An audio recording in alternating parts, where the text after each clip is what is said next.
किसान दिवस पर किसानों के मन के भावों को व्यक्त करती हुई कुछ पंक्तियाँ मेरी, आइए हम भी सुने। मेरी किस्मत में खेती किसानी लिखी है, तब समझो कि कैसी मेरी जिंदगानी लिखी है। दिन भर जी तोड़ मेहनत, फिर भी आधा पेट खाना होता नसीब। बस ये समझो कि जीवन भर परेशानी लिखी है।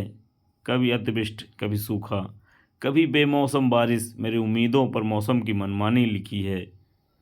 खाद पानी के लिए लाइन, छुट्टा जानवरों की भरमार, खेतों में दिन रात बीते ऐसी जवानी लिखी है।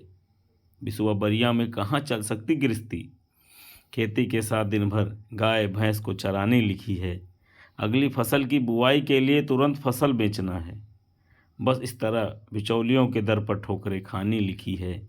फसल पर कीटों की मार से कम उत्पादन, हर एक फसल में हानि लिखी है। थकान से शरीर की लाली भी लिखी है, न सिर्फ चूनर धानी लिखी है। घनघोर बारिश कड़ी धूप में किसानों को देह जलानी लिखी है।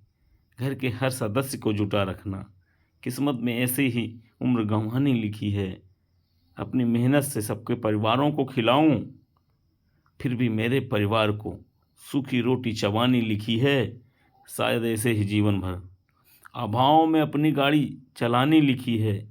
मेरी तो समझ से बाहर है कि किसानों की किस्मत में क्या कहानी लिखी है। किसानों की किस्मत में क्या कहानी लिखी है।